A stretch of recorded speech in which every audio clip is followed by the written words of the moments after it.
Assalamualaikum warahmatullahi wabarakatuh. Perkenalkan, nama saya Ma'ariful Ulum, kelas KPIC dengan nomor NIM 30424114. Sini saya akan berusaha menjelaskan tentang masa pemerintahan Utsmaniyah. Sebelumnya,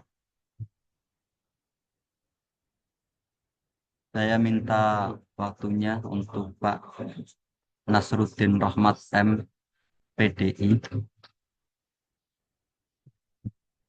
Yang pertama, yaitu latar belakang. Sejarah peradaban Islam merupakan salah satu kajian studi Islam yang banyak menarik perhatian para peneliti, baik dari kalangan Muslim maupun non-Muslim. Dengan mempelajari kebudayaan Islam, memungkinkan kita mengetahui masa-masa atau zaman kejayaan Islam, sehingga dapat menjadikan kita untuk bangga dan percaya diri sebagai umat Islam. Kita harus percaya diri sebagai umat Islam. Sini saya akan membahas beberapa masalah. Yang pertama yaitu menjelaskan tentang sejarah Utsmaniyah. Yang kedua menjelaskan tentang kemajuan Utsmaniyah. Yang ketiga menjelaskan tentang kemunduran Utsmaniyah. Dan yang terakhir Anatolia sebelum masa Utsmaniyah. Langsung saja, yang pertama sejarah Utsmaniyah.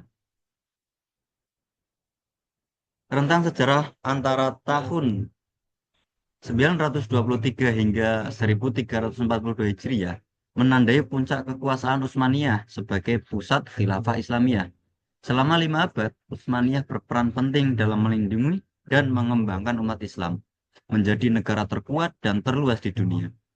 Meskipun berdiri sejak tahun 699 Hijriah, kekhilafahan resmi dimulai pada tahun 923 Hijriah saat Khalifah Abbasiyah di Kairo menyerahkan kekhilafahan kepada mereka. Ini menandai era dominasi Utsmaniyah dalam sejarah Islam. Poin yang kedua yaitu tentang masa kemajuan Utsmaniyah. Tentang masa kemajuan Utsmaniyah. Puncak kejayaan Turki Utsmani dicapai pada masa pemerintahan Sulaiman I, ya yang digelari Al-Qanuni karena ia berhasil membuat undang-undang yang mengatur masyarakat. Orang Barat menyebutnya sebagai Sulaiman yang Agung. Pada masa Turki Utsmani banyak kemajuan yang diraihnya, di antaranya sebagai berikut. Yang pertama yaitu bidang pemerintahan dan militer. Para pemimpin kerajaan Utsmani pada masa-masa pertama adalah orang-orang yang kuat, sehingga kerajaan dapat melakukan ekspansi dengan cepat dan luas. Langsung kemajuan yang kedua yaitu kemajuan dalam bidang maritim. Setelah Konstantinopel dijadikan ibu kota Turki Utsmani, Istanbul menjadi pusat pelayaran. Sultan Muhammad II menetapkan lautan dalam Golden Horn sebagai pusat industri dan bidang persenjataan maritim dengan memerintahkan Komandan Angkatan Laut Hamza Pasha. Kemajuan yang ketiga yaitu kemajuan dalam bidang pendidikan dan ilmu pengetahuan. Kemajuan bidang intelektual di abad ke-19 Masehi pada masa pemerintahan Turki Utsmaniyah tampaknya tidak lebih menonjol dibandingkan bidang politik dan kemiliteran. Yang keempat yaitu bidang kebudayaan. Dinasti Utsmani di Turki telah membawa peradaban Islam menjadi peradaban yang cukup maju pada zamannya.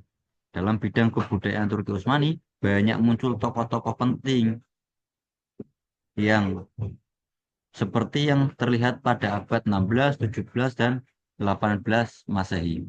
Yang terakhir yaitu bidang keagamaan. Sensus di Tori Utsmani baru dimulai pada abad ke-19 Masehi.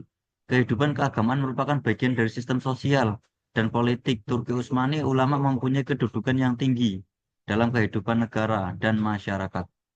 Di Kesultanan Utsmaniyah, sesuai sistem Zimmi Islam, umat Kristen diberi kebebasan terbatas, seperti hak beribadah, namun diperlakukan sebagai warga hak kelas 2. Selanjutnya yaitu kita masuk pada masa kemunduran Utsmaniyah. Kemunduran Utsmaniyah. Setelah Sultan Al-Qanuni wafat pada tahun 1566 Masehi, kerajaan Turki Utsmani mulai memasuki kemundurannya. Akan tetapi sebagai kerajaan besar dan kuat, kemunduran itu tidak terlihat. Sultan Sulaiman Al-Qanuni diganti oleh Salim II dan dikenal sebagai Salim II dan dan kenaikan Salim II tahun 1566 sampai 1574. Dan masa kemunduran Utsmani yang pertama yaitu kelemahan para sultan dan sistem birokrasi. Ketergantungan sistem birokrasi kerajaan Turki Utsmani pada kemampuan seorang sultan dalam mengendalikan pemerintahan menjadi institusi politik ini menjadi rentan terhadap kejatuhan kerajaan. Yang kedua, kemerosotan kondisi sosial ekonomi. Perubahan mendasar terjadi pada jumlah penduduk kerajaan sebagaimana terjadi pada struktur ekonomi dan keuangan. Yang terakhir yaitu munculnya kekuatan Eropa. Munculnya politik baru di daratan Eropa dapat dianggap sebagai umum faktor yang mempercepat proses keruntuhannya Turki Utsmani. Dan kita lanjut ke poin sejarah Anatolia sebelum masa Utsmaniyah. Sebelum Islam, Anatolia berada di bawah Kekaisaran Byzantium setelah kemenangan Saljuk dalam pertempuran Manzikert pada 1071 Masehi.